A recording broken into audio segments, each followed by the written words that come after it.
Epilepsy বা মৃগী বেমাৰ উঠিলে যে সিজাৰ হৈ থাকিলে কি কাম কৰিব আৰু কি কাম একেবাৰে নকৰিব তাৰে ওপৰত ভিডিঅ'টো বনাম। ভিডিঅ'টো শেষলৈকে চাব আৰু সকলোৰ লগত শ্বেয়াৰ কৰিব।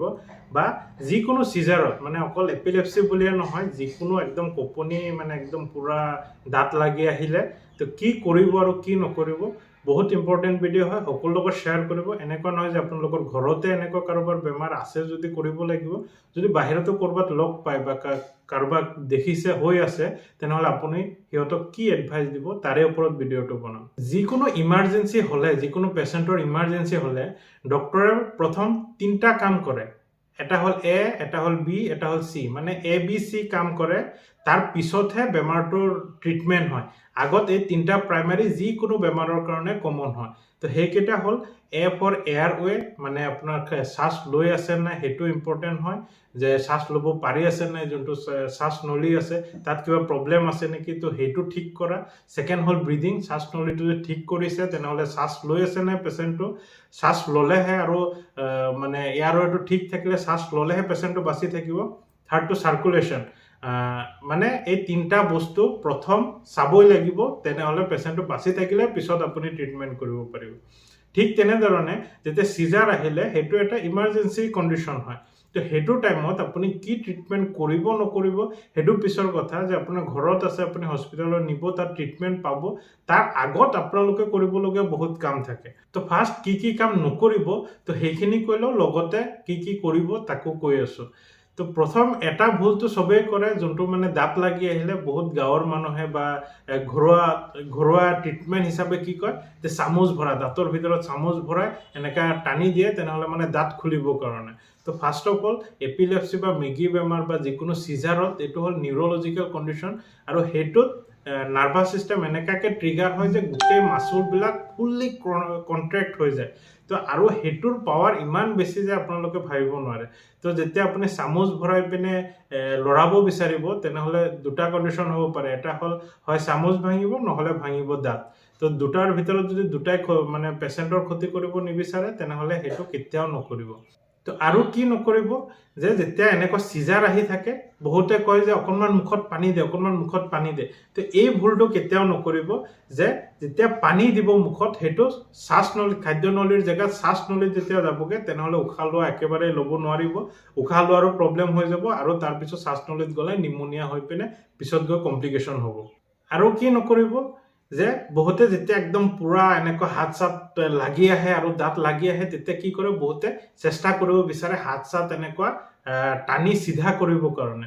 তো এই ভুলটো কেতিয়াও নকৰিব। যেতিয়া যিকোনো সিজাৰ, মৃগী বেমাৰ বা বেলেগ বেমাৰৰ কাৰণে এনেকুৱা সিজাৰ আহে, এপিলেপচিৰ কাৰণে আহক বা বেলেগৰ কাৰণে আহক, তে সেইটো টাইমত যদি আপোনালোকে টানি দিয়ে কি হয়, মাংসপেশীবিলাক ইমান জোৰকৈ কণ্ট্ৰেক্ট হৈ থাকে, যদি আপুনি তাতকৈ বেছি জোৰ লগায় তেনেহ'লে সেই মাংসপেশীবিলাক ছিঙি যাব পাৰে।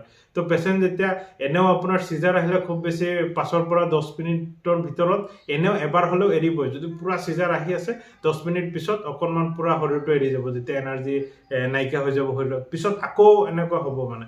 তো সেই যেতিয়া ৰিলেক্স হ'ব সেইটো টাইমত আপুনি কি কৰিব আছে পিছত কৰিব, কিন্তু পুৰা যেতিয়া সিজাৰ আহি আছে সেইটো টাইমত টানিব নিবিচাৰিব। টানিলে কি হ'ব, মাংসপেশী, টেণ্ডন এইবিলাক ছিঙি যাব পাৰে। তো পেচেণ্ট পিছত ভাল হৈ গ'লেও মানে হাতটো বিকলাংগ হৈ যাব পাৰে, বা সেইখিনিৰ পিছত অপাৰেশ্যন কৰাব লগা হ'ব পাৰে, তেনেকুৱা হ'ব পাৰে। তো প্ৰধান কাম কি কৰিব মানে সেইখিনি হ'ল, প্ৰথম যেতিয়া এনেকুৱা সিজাৰ আহে পেচেণ্টটোৰ এয়াৰৱে ঠিক কৰিব লাগিব। এয়াৰৱে ঠিক কৰিবৰ কাৰণে কি প্ৰব্লেম আহে, যে যেতিয়া বিজলোৱা বা পানী ডিঙিত গৈ পিনে শ্বাসনলী ব্লক হৈ যাব পাৰে, সেইটো কাৰণে কি কৰিব লাগে, এক কাটি মানে যিকোনো সু কাটি বা বাও কাটি কৰি পিনে পেচেণ্টক চবতকৈ বেটাৰ লেফ্ট লেটাৰেল পজিশ্যন মানে বাও কাটি কৰি শুৱাই দি মুখটো অকণমান তলমুৱাকৈ কৰি দিলে কি হ'ব, মুখৰ যিমানখিনি বিজল থাকিব বা কেতিয়াবা জিভা মানে দাঁত লাগি গ'লে জিভাখিনিও মাজত আহি যোৱাৰ কাৰণে জিভা কাটি গৈ তেজ হয়, সেই তেজখিনিও ভিতৰৰ পিনে যায়। তো ভিতৰৰ পিনে গ'লে সেই শ্বাসনলীত গৈ পিনে ব্লক আহি যাব পাৰে, আৰু ব্লক হ'ব বিচৰাতকৈ যেতিয়া আপুনি বাও কাটি কৰি দিব তেতিয়া কি হ'ব, এনেকুৱা তলমুৱা হ'লে গোটেইখিনি বাহিৰ পিনেহে ওলাই আহিব, ভিতৰ পিনে নাযায়। তো চবতকৈ ফাৰ্ষ্ট কাম কৰিব, যিকোনো সিজাৰ বা আনকনচিয়াছ হৈ গৈছে পেচেণ্ট, একাতি কৰি দিব, একাতি কৰি অকণমান মুখটো তলমুৱা কৰি দিব। প্ৰথম কামটো হ'ল। ছেকেণ্ড কামটো হ'ল যে আপোনালোকে শ্বাসনলীটো চিধা কৰি দিব। আমাৰ নৰ্মেল পজিশ্যনটো হ'ল যে অকণমান স্লাইটলি এক্সটেণ্ডেড হ'ব লাগে। এই নেকটোৰ জেগাত মানে শৌজাৰৰ তলত কিবা এটা অকণমান ওখ কৰি দিলে শ্বাসনলীটো এনেকুৱা তেনেহ'লে ষ্ট্ৰেইট হয়। মানে অলপ মাথাটো এনেকুৱা এক্সটেণ্ড কৰি দিলে শ্বাসনলীটো ষ্ট্ৰেইট হয় আৰু চবতকৈ উশাহ লোৱা মানে আৰাম হয়। তো যিকোনো পেচেণ্টৰ যাৰ শ্বাস লোৱা প্ৰব্লেম থাকে চাবচোন এনেকুৱাকৈ উশাহ লয়, মানে অকণমান নেক মানে এক্সটেণ্ড কৰিব বিচাৰে যে শ্বাসনলীটো পূৰা ষ্ট্ৰেইট হৈ যায় আৰু হাৱাটো ধুনীয়াকৈ ভিতৰত সোমায়। তো সেইকাৰণে কৰিব অকণমান নেকটো মানে এক্সটেণ্ডেড কৰি ল'ব। তেনেহ'লে সেইটো লেফ্ট লেটাৰেল পজিশ্যনত নেকটো শ্লাইড এক্সটেণ্ডেড কৰি শুৱাই থ'ব। থাৰ্ড কৰিব, যদি পেচেণ্টৰ পূৰা লেলাৱতী বা তেজ আহি আছে, যে জিভা কাটি গৈছে তেজ ওলাই আছে, তেনেহ'লে কি হ'ব, এনেকুৱা হৈ আছে তো যিমান পাৰে মুখটো কাপোৰেৰে মানে বিজল টিজল এইখিনি গোটেইখিনি চাফা কৰি দিবলৈ চেষ্টা কৰিব, যাতে শ্বাস লোৱাত কোনো ধৰণৰ প্ৰব্লেম নাহে। তো যিকোনো চিজাৰ পেচেণ্ট বা আনকনচিয়াছ পেচেণ্টক এইখিনি কৰিবলগীয়া কাম থাকে আৰু এইখিনি কৰিলে চবতকৈ বেষ্ট হয় পেচেণ্টৰ কাৰণে, আৰু হস্পিটেলত লৈ যাব যিমান সোনকালে পাৰে ততালিকে আৰু ডক্টৰৰ পৰামৰ্শ অনুযায়ী তাত ট্ৰিটমেণ্ট কৰাব। তো সকলোৰ লগত শ্বেয়াৰ কৰিব এই ভিডিঅ'টো। Bye bye.